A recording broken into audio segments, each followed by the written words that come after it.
అటుకుల మిక్చర్ అండి. నేను ఎక్కువ పర్సెంట్ తయారు చేసే ఈ అటుకుల మిక్చర్ అనమాట. నేను చాలా సార్లు ఎక్కువగా ఈ విధంగానే తయారు చేస్తాను. చాలా బాగుంటాయండి. చాలా తక్కువ ఆయిల్ వేసుకోవచ్చు.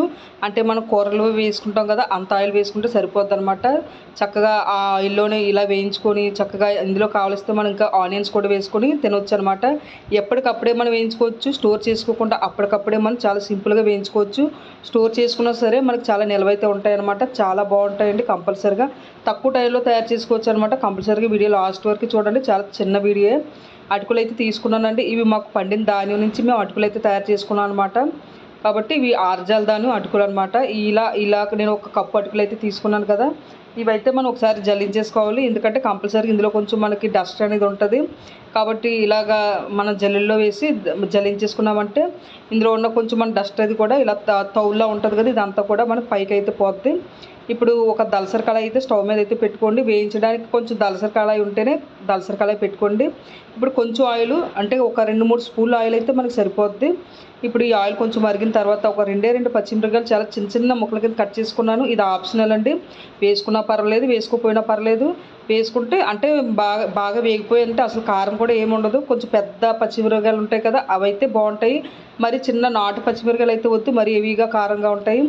అయితే చిన్న చిన్న పచ్చిమిరపకాయలు చిన్న చిన్న ముక్కలు కట్ చేసి బాగా ఆయిల్ బాగా వేగిపోవాలన్నమాట. ఎర్రగా బాగా వేగిపోతే మనకి తిన్నా సరే అస్సలు కారం అయితే ఏమి ఉండదు. చాలా బాగుంటుంది ఈ అటుకులతో తిన్నప్పుడు. సరే, ఇప్పుడు ఇవి బాగా వేగిపోయాయి కదా, ఈ పచ్చిమిరపకాయలు మీరు వద్దనుకుంటే మీరు ఇవి వేసుకోవాల్సిన పని అయితే ఏముండదు. ఇవి బాగా వేగిపోయిన తర్వాత ఇందాక మనం జల్లించి పక్కన పెట్టుకున్న ఈ అటుకులు కూడా వేసేసుకోవచ్చు. వేసుకొని మీడియం ఫ్లేమ్లో పెట్టుకొని మొత్తం ఈ ఆయిల్ అంతా కూడా ఈ అటుకులకైతే బాగా పట్టించేయండి.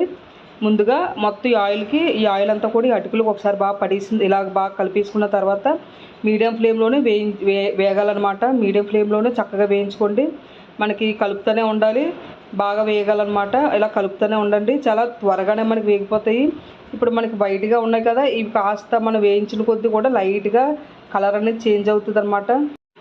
ఈ కొంచెంగా చేంజ్ అవుతుంది. కాబట్టి ఒకసారి మరీ హెవీ ఫ్లేమ్లో కాకుండా మీడియం ఫ్లేమ్లోనే చక్కగా ఇలా వేయించుకుంటూ ఉండండి. లైట్గా మీకు అటుకులు అనేది లైట్గా మీకు చేంజ్ అవుతాయి. అటుకులు పొంగడం అది అయితే ఏం అవ్వు. మీరు నార్మల్గానే మీకు అటుకుల్లాగే ఉంటాయి.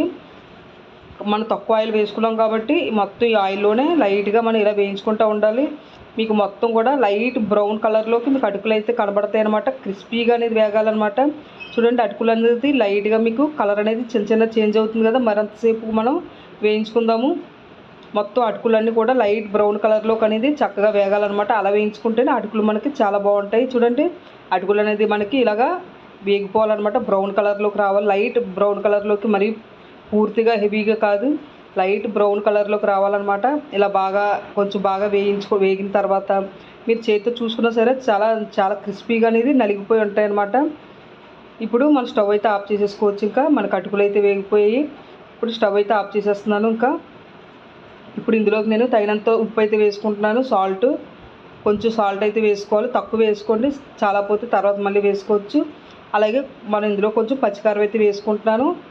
కారపొడి కూడా లైట్గా మీరు కొంచెం చూసుకొని వేసుకోవచ్చు. చాలా పోతే మళ్ళీ తర్వాత అయితే వేసుకోవచ్చు. ఇలా కొంచెం ఉప్పు అలాగే కొంచెం కారం వేసుకొని ఒకసారి బాగా కలిపేసుకోవచ్చు. అంతేనండి, చాలా తక్కువ టైంలో మనకి మిక్చర్ అయితే తయారైపోద్ది. మీరు అప్పటికప్పుడే ఒక 5 నిమిషాలు చాలా చక్కగా ఇలా మిక్చర్ అయితే తయారు చేసుకోవచ్చు.